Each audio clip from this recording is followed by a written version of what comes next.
when we talk about how far Nigeria has progressed, I think it would also be fair to talk about how far we could not progress because of the manner in which we came together. Lugard began by saying, I will form a coalition with an ethnic group which will help run the North, and then the North will run Nigeria. He got that pattern from Uganda because the traditional rulership in Uganda required the British to simply govern the people using an old formality. When he got to Nigeria, he decided he was going to form this alliance with, it became, for him, a matter of an Anglo-Fulani alliance. And in a 1902 memo to the colonial office, he was very specific. If we cannot make this generation perform as we would wish them to, we will train their children or we will train their children's children. No political party could win a majority. So every decision taken in Nigeria, every arrangement made had to be based on a coalition. And the coalition we set out with was very interesting. The North was the hegemonic group. It had a virtual veto over the two southern states. A veto in the sense that in terms of size, it was virtually 3 times bigger than the two southern regions. And therefore, it meant whoever was going to run Nigeria was going to be linking the North and one of the two southern regions. What do you think we can do to have a better Nigeria? And, we don't need to keep worrying about the British. How do we save this country that belongs to all of us? I would want to say that the real issue is that we have not properly confronted the problems that Britain created for Nigeria. And it is because we have not confronted those problems and the answers we have been providing are not consensually brought to the level of decision making that we have the problem we have. From the very beginning, the restructuring of Nigeria was meant to keep us in a certain state.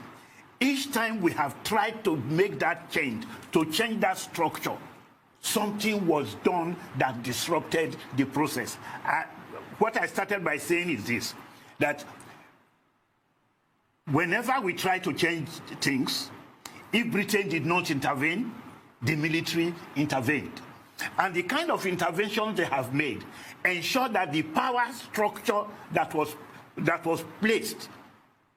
put in place is never changed.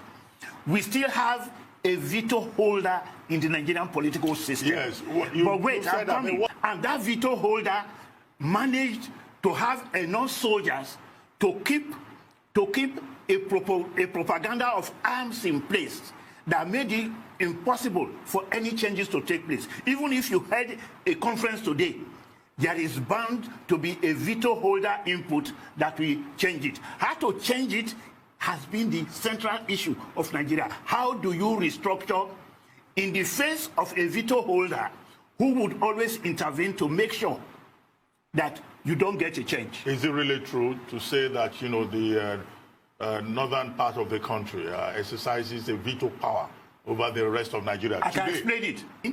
It has been reduced to a very bare fist issue. You have a president who can say that all the international agencies dealing with Nigeria should move more positive issues to the north. That is to say, General Buhari, the World Bank has confessed it in the open that they are required to move things to the north. The structure of government as it exists has been so banalized that nepotism is almost written into the Nigerian constitution in a manner that almost all other state functionaries are obliged to assume that that is the way to run a government.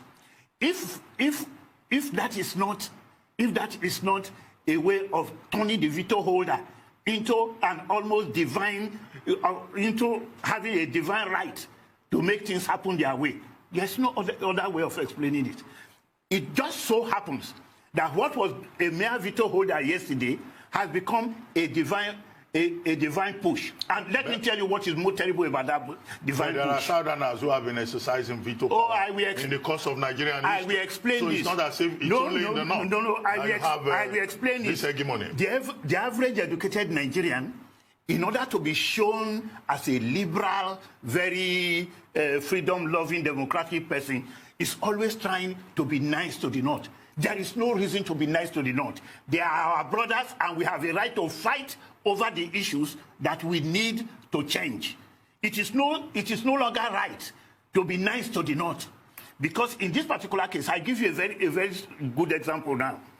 You have a governor who tells you that all the non-Nigerian Fulanis must be catered for by the Nigerian state, and actually argues against the respect for international boundaries, argues against national policies on the grounds that one ethnic group, which just happened to be the ethnic group with which the British worked out an alliance, should permanently remain a freeholder, moving across all boundaries, respecting no laws and things of that nature. If you are talking about all Nigerians having a right, that is a claim to a divine right that you are not allowed to touch unless you belong to that ethnic fraction in Nigeria. If that ethnic fraction had the means to create a nation, they would have created one by now. The truth is that between the Fulani and the Hausa, there is a very badly structured sense of nationality. The way people talk about it, those who know, they will say a pulo is a pulo and a kado is a kado.